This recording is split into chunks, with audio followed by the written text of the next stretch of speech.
Well, good afternoon, everyone, and it's a real pleasure to be here, talk to this crowd, and to find some real convergences, I think, in some of what we as qualitative researchers might be interested in and what you are as quantitative researchers.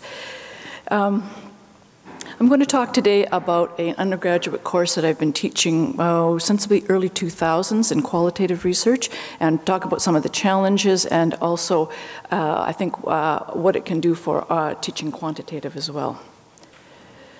So I'm going to talk a little bit about the context in which this class occurs. We have a very research-intensive curriculum at the University of Saskatchewan in psychology.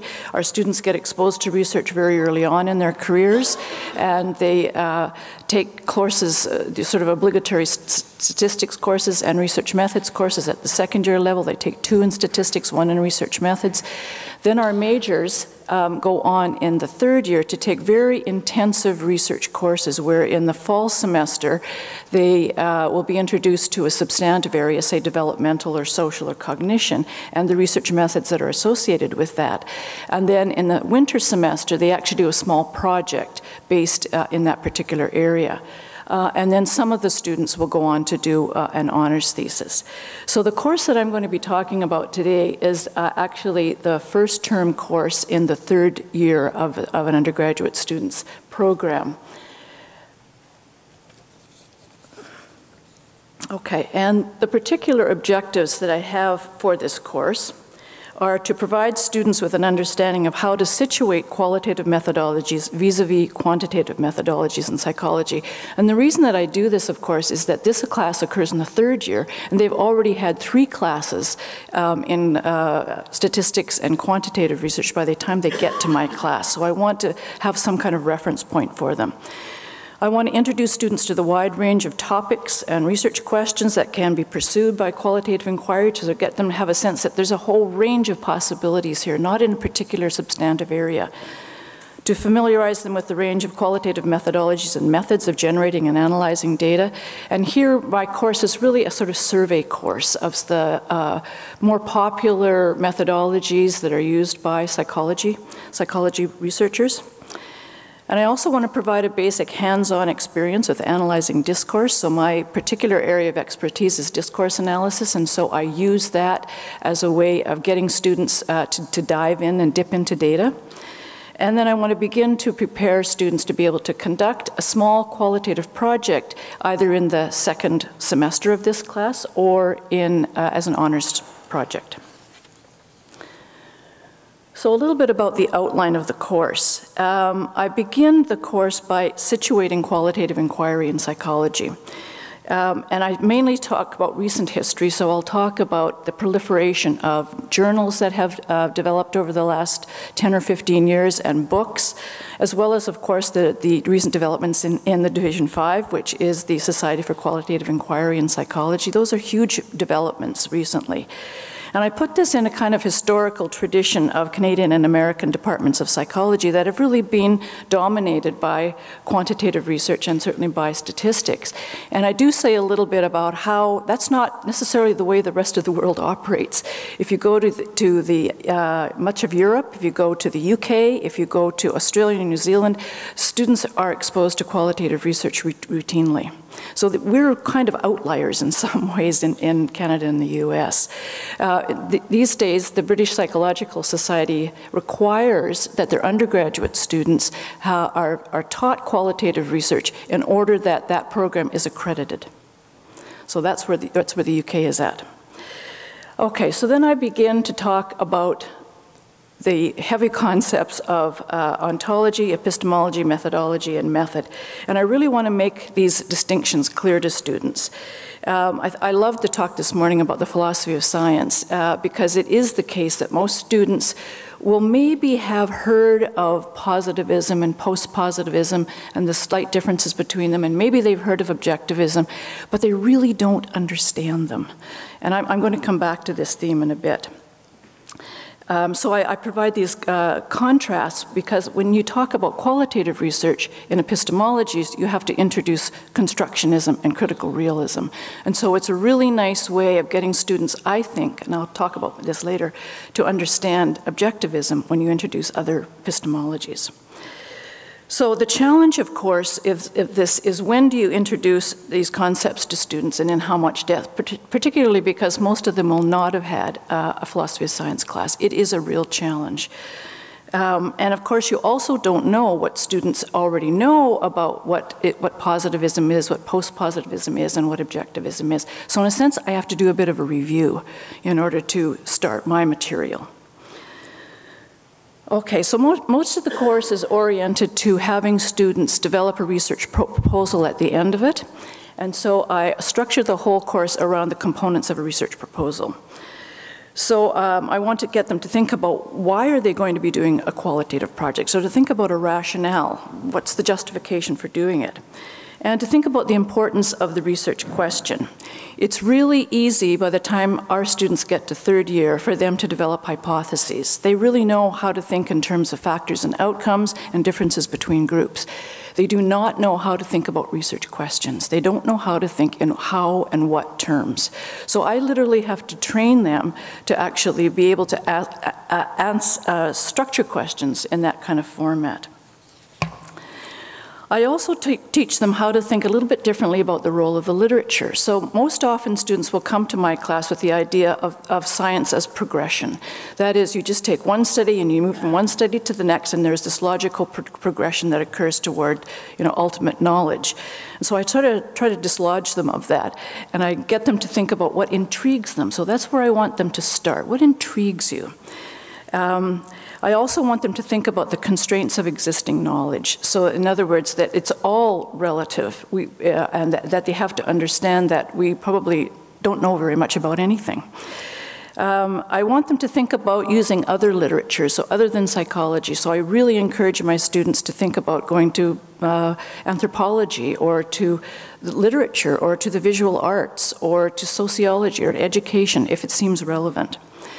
I get them to think about using the gray literature as well. So don't just go to journal articles and book chapters. Think about what's out there in the public realm that might inform your research question. And then I want them to think that the literature just doesn't come in at the beginning of the project. In some forms of qualitative research, at least original forms, for instance, of grounded theory, there was a push to never ever consider the literature at all until the end. So I want to sort of provide them with these ideas that you can think about the literature at the beginning, you can think about it as you're going through your analysis, you can think about it at the end of your project. So to get them to sort of query what they might have been taught already. I then talk about methods of data generation, and here I want them to think creatively. So if students know anything about qualitative research, they will automatically think only in terms of interviews as a way of generating data. And so I again want to dislodge them from that and say, you could go to the internet, you could go to blogs, you could go to other sources of literature, you could go to visual material, you could go to objects, you could go to a whole range of things that would enable you to generate data. So I want to get them thinking out of there's only one way to get qualitative data. Then I spent quite a lot of time focusing on methodologies. And the challenge here, of course, is which methodologies am I going to cover? So as I said before, I cover the ones that are most typically used in psychology, so phenomenological, psychological analysis, grounded theory, discourse analysis, narrative analysis, thematic analysis, case studies, those sorts of things. Okay, then I do a little bit on data analysis, and here's where I probably do less than I would like to do, but the challenge here is not to overwhelm students with qualitative data. I place a bit of text in front of them, and they don't really know what to do with it. So I want to take a small bit of text, help them to sort of free associate with it, listen to what their peers say, work with the data, and not feel like they just don't even know where to start. I do a little bit on ethics, and then criteria for assessing quality, which I'll come back to. Now, this is a standalone course, just like most research methods courses are in psychology at the moment. But there's lots of other models, and some of them have been touched on today, for how we might teach research methods in psychology. One of them is the embedded model, which is that you would teach research methods in the context of substantive content courses. And certainly we don't want to make this an either-or situation where we should only do it in embedded or only standalone. But there are arguments out there that say we should get rid of these standalone research courses in either quantitative or qualitative, and we should have these embedded courses. There's also people who say we should do a single course in Quant and Qual, so that there might be two instructors who have expertise in each one. They stand side by side. You take the same topics, and you take one from one perspective and one from the other perspective. I've read articles that have attempted to do this, and this bottom line seems to be that this works really well for certain topics, but really not so well for other topics. So it is a way out there, and some people would think of this as a sort of mixed methodological framework that is really the way we should be teaching our students. So what are the arguments then against the model of the standalone course, which is the one that I've been teaching for a while? Well, some people would say it reinforces the methodology or methods-driven focus of our discipline. So psychology is often critiqued for being too heavily focused on methods. And some people would say, well, this just reinforces that. It separates the learning of methodologies and methods from substantive content. This is something I've already touched on. And some people would say that having these standalone courses reinforces the quantitative-qualitative binary, which is seen as a false dichotomy by a lot of people. So some people would say we should abandon these notions of quantitative and qualitative. We should be focusing on confirmation and exploration in both languages, in a sense. So why am I sticking with the standalone course then if there's all these arguments against it? Well, I do take a sort of present-day approach on this in terms of where our discipline is at with regard to our embracing of qualitative inquiry. And so for that reason, I argue for the standalone course. I think it increases the visibility, the status, and depth of coverage of qualitative inquiry in our discipline. It reinforces the methodological diversity that characterizes our discipline. And it provides the necessary time for a sustained immersion in a new language of research. By the time that students get to my class, they can really speak the language of quantitative inquiry, statistics, experimental research, quasi-experimental research. They know what the words are. They don't know languages like ontologies, epistemology, social construction, abduction, research questions, theoretical sampling, data generation, accounts, versions, claims, reflexivity. That is literally a foreign language to them.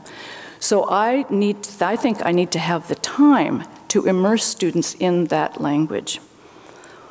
And then it also enables proficiency in one language of research to be further enhanced through repetition and comparison when learning comparable concepts in the new language.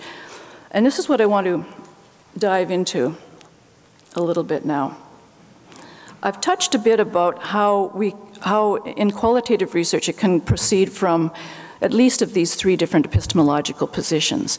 And so when I teach constructionism, I necessarily have to resurrect objectivism. And so it helps, again, for students to have that reinforced, which they might have learned earlier, but to have it reinforced again. Similarly with hypotheses and research questions, and sampling is also a good example. So they will know about random sampling and representative sampling and stratified sampling. They won't necessarily know that there are other ways to sample. There's purposive sampling or exemplary sampling if you know of a particular case that fits your research question that you want to sample. But they won't know about theoretical sampling either. And so in grounded theory, there's a notion of theoretical sampling. So by introducing these other ways of sampling, I think it's the case that students come to understand the notion of random or representative sampling even better, because I do resurrect those notions in order to teach the new ones. Similarly with generalization. So if you have inductive generalization, statistical sample to population, a comparable one might be theory-carried generalization, where generalization from results to cases and phenomena that belong to the scope or domain of the theory, not to the theory itself. So that's a different kind of generalization that I introduce my students to. And then I introduced them to a whole other kind of generalization, other than inductive, called analogical generalization. So this could be case-to-case generalization. It's concerned with the apparent similarities between a case that has been researched and another case that has not. Or I might tell them about communicative generalization, where the reader decides on the extent to which results generalize, either on his or her own or in interaction with the researcher. So again, I think this can sharpen their understanding of inductive generalization when I tell them that there are whole other ways of thinking about generalization. Similarly, with regard to quality control.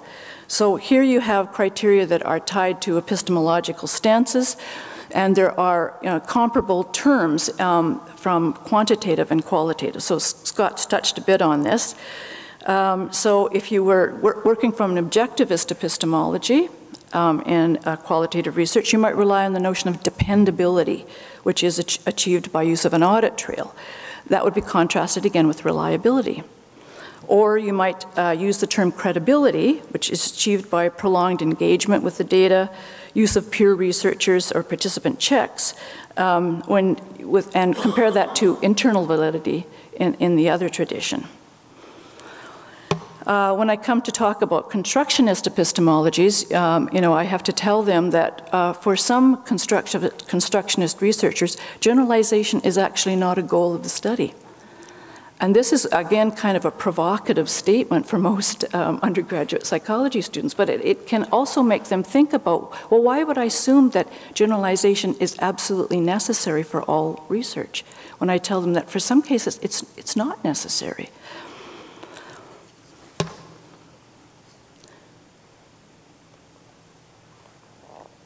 Oops. Okay, so I'm going to just share what I think of as an outline of a restructured undergraduate curriculum. And to some extent, we're actually doing this at the University of Saskatchewan. So our introductory course, and we've talked a lot about the problem with textbooks. Well, it's really, really problematic with qualitative inquiry. There's almost no mention of qualitative inquiry in any of our undergraduate introductory textbooks. So if I had my wish, there would be much more inclusion in there. Or you can supplement it with selected readings.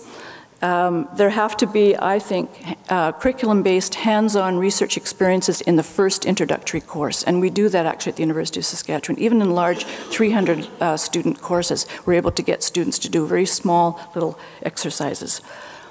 I still am advocating for the mandatory second-year standalone courses in both quantitative and qualitative. That we all know that quantitative courses are both mandatory and standalone. This year at my university, we were able to introduce my former third-year class at the second year, but of course it's been really difficult to get it via mandatory course. It's still not there. I think we need to focus on how qualitative inquiry has shaped substantive areas of our discipline. So we need to be bringing in much more of the substantive research based in qualitative inquiry that has informed social and developmental and cognitive areas. We need to have very specific senior level courses that focus on in-depth coverage of a particular qualitative methodology, that is the expertise of the person teaching that class. And finally, we need to have the capacity for students to be able to do an honors thesis project in either qualitative inquiry or quantitative research. So I'll just end by saying that we do not have a research-informed pedagogy about the teaching of qualitative inquiry. And so here's my aspirational outcomes from having taught for a while. I really want students to learn the languages of research, and I really like this metaphor of the languages of research. In a sense, what I would hope for would be that we would set a foundation for bilingualism, that students would learn quantitative and qualitative. It might be that I'm Canadian, where we have a dual language policy and official languages policy. We're both French and English, but I think students would need to learn these languages. I think that doing so would enable them to have an awareness of unstated assumptions in both qualitative and quantitative research. And we need to tell our students and teach our students that research must be intellectual. And this is a theme that's come up today, I think, that it's not technical in nature. Research is an intellectual endeavor. And we need to enable our students to develop what Alvison and Schulberg call a meta-understanding of the character of research work itself. Thank you.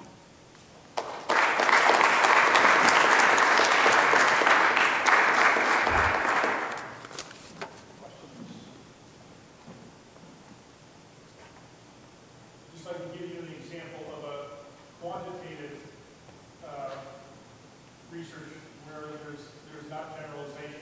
And that is probably the most famous example is Ronald Fisher's elating tasting tea, to see whether she can detect whether the milk is added first to the water, is added first to the tea. It's one person, all you care about is whether she can do it.